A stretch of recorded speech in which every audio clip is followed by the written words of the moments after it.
crystal raindrops fall, and the beauty of it all is when the sun comes shining through to make those rainbows in my mind. When I think of you sometime, and I want to spend some time with you.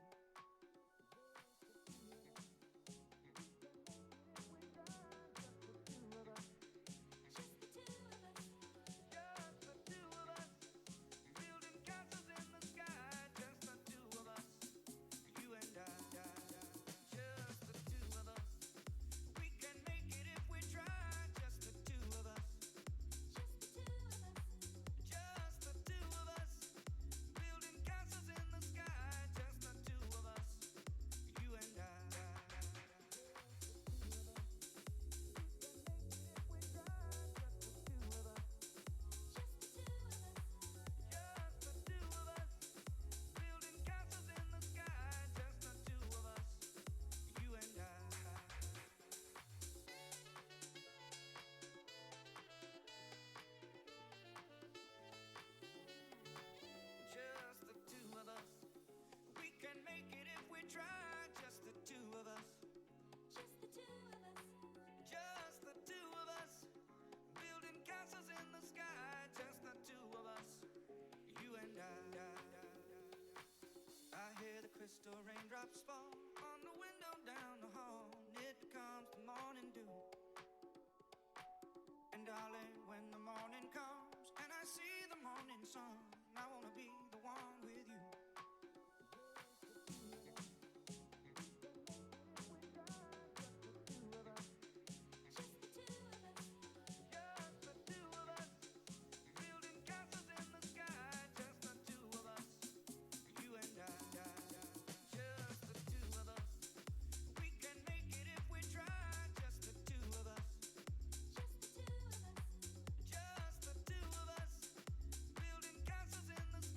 Just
Thanks. Good morning.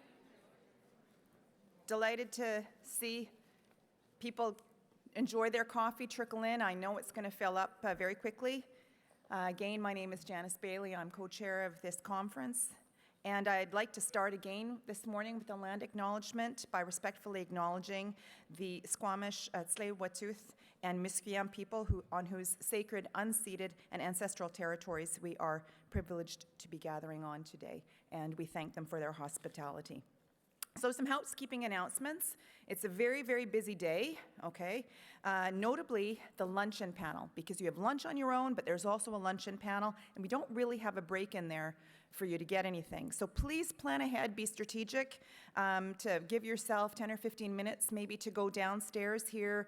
There's a food court. You can get some nice things quickly.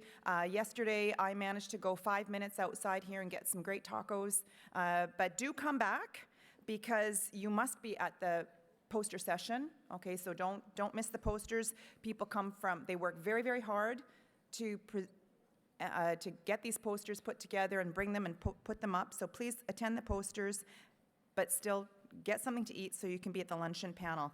This is going to be a fantastic discussion on maternal and child health with some very distinguished speakers again. And I think we've got lots to think about during this peri-COVID area, because we can't talk about the post-pandemic, can we? So the other thing is, a little bit of housekeeping. We have 6 simultaneous symposia and 6 simultaneous open oral sessions. These are concurrent, so people will want to move between or among sessions. So please, speakers and moderators, keep on time. Don't move forward, don't move back. People are planning to attend specific presentations. And so if I could clone myself, I would be the timekeeper in all 6 sessions, but alas, I cannot do that yet. Science is just so slow. Okay, reminder again, tickets for the gala event, Taste of Canada, are going fast. It's very close, the Steam Brew Pub, I forget what it's called. I walked by it yesterday. So pick yours up now. The forecast for tomorrow evening is spectacular. So don't miss this chance to enjoy foods from all across this huge and diverse nation of Canada. So without further ado, we can go on to our morning session.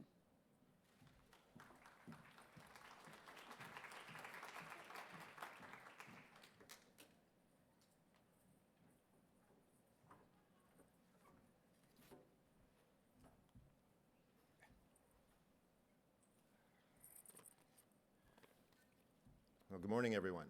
My name is James Reynolds. I'm the Chief Scientific Officer of the Kids Brain Health Network, a very proud partner in this World Congress. And it is a pleasure to see all of you in 3 dimensions again. So welcome. It is my distinct pleasure to introduce the 2022 Fraser Mustard awardee. The Kids Brain Health Network each year recognizes an individual who's made outstanding contributions in areas of child health and development.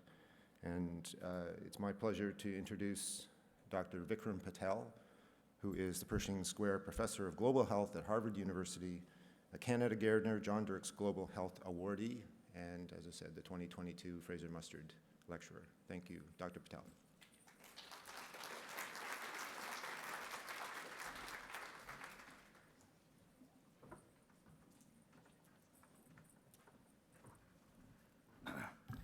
Well, good morning, everyone. So first of all, thank you, James, and to the Kids Brain Health Network for this incredible honor. Fraser Mustard is a real legendary figure in the field of child development, and it's a real honor and a privilege to have received this award named after him. Also, James, thank you so much for pronouncing the title of my professorship correctly. The last time someone introduced me, they referred to me as the Perishing Professor of Global Health, which wasn't very reassuring. So let me start with this grumpy man. The childhood origins of mental health problems have been recognized for literally thousands of years, but this grumpy man really was the first scientist in many ways to capture this through his observations of the patients he was seeing in his clinic in Vienna. Of course, this is Sigmund Freud, And what Sigmund Freud, unfortunately, was handicapped with at the time that he made these observations was a complete lack of any understanding of developmental science. So he basically went on to concoct a theory on why childhood experiences led to mental health problems sometimes 20 years later. Of course, the theory hasn't stood the test of time, but the observation, and honestly, I believe that this is perhaps the single most important observation Freud made, I consider the Newtonian moment in the field of development and mental health, was that things that happen in the earliest years of your life mysteriously seem to influence your adaptation to life 20 years later. Of course, today we have a profound body of developmental science that helps us understand the mechanisms of this observation. And in a nutshell, this one slide captures it all. Early windows of experience, environmental influences, of course, is what I'm referring to here, in the first 2 decades of life, influence our mental health across our entire lifespan. Now, it's important for me to say that for a long time, that early window of experience was seen to be focused primarily on the first 1,000 days of life. But more recently, in the last 2 or 3 decades, developmental science has demonstrated that there is a very different critical developmental phase of life in that early phase, which is, of course, during adolescence.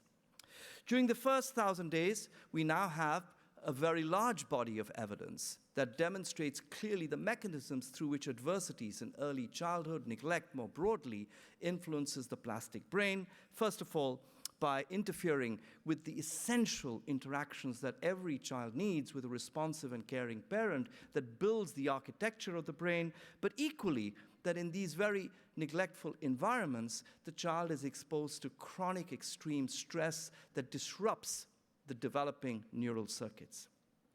This is, of course, why everyone in this audience would not be surprised by this particular infographic produced by the CDC that demonstrates not only the strong association between a very wide range of adversities in early childhood, but also a dose-response relationship which clearly indicates causality.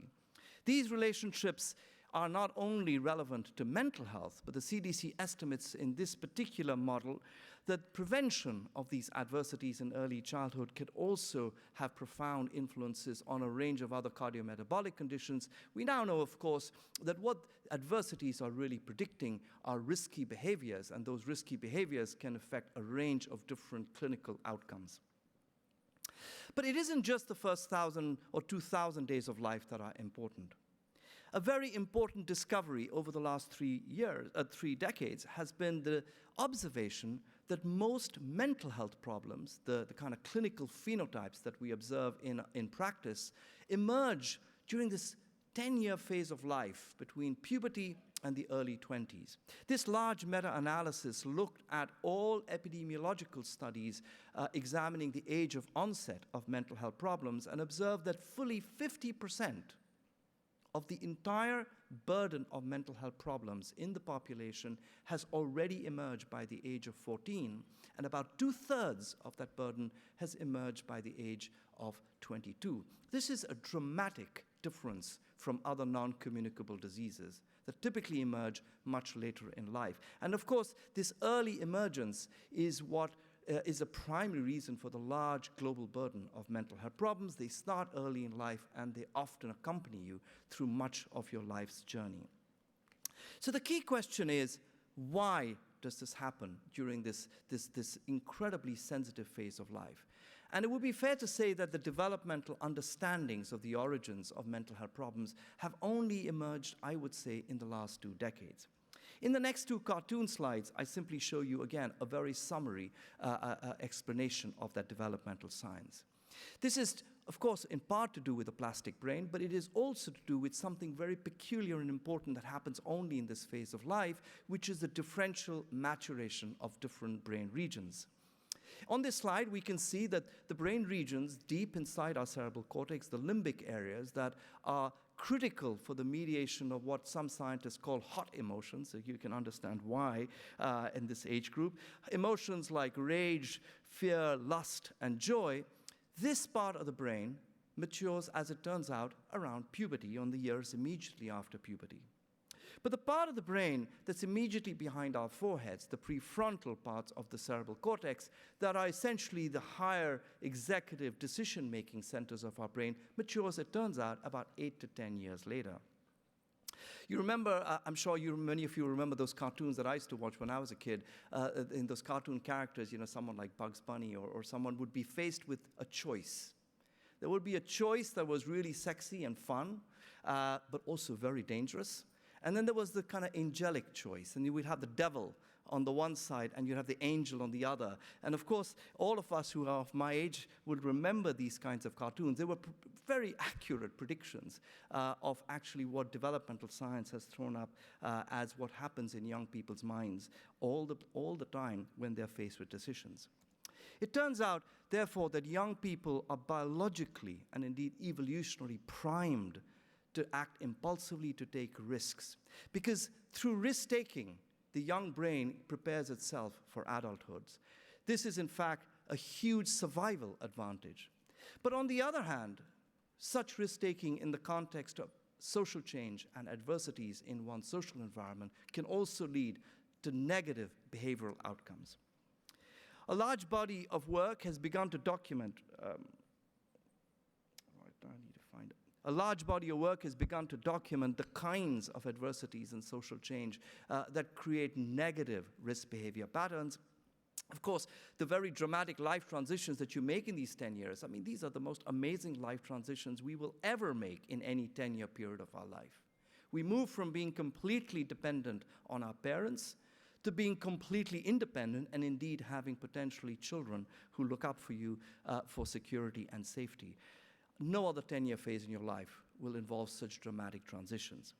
The falling age of puberty, bullying and violence, the digital world, complex set of mechanisms that both promote but also enhance the risks for mental health, substance use, and a range of very oppressive social, cultural, and economic circumstances all collide to lead to an increased risk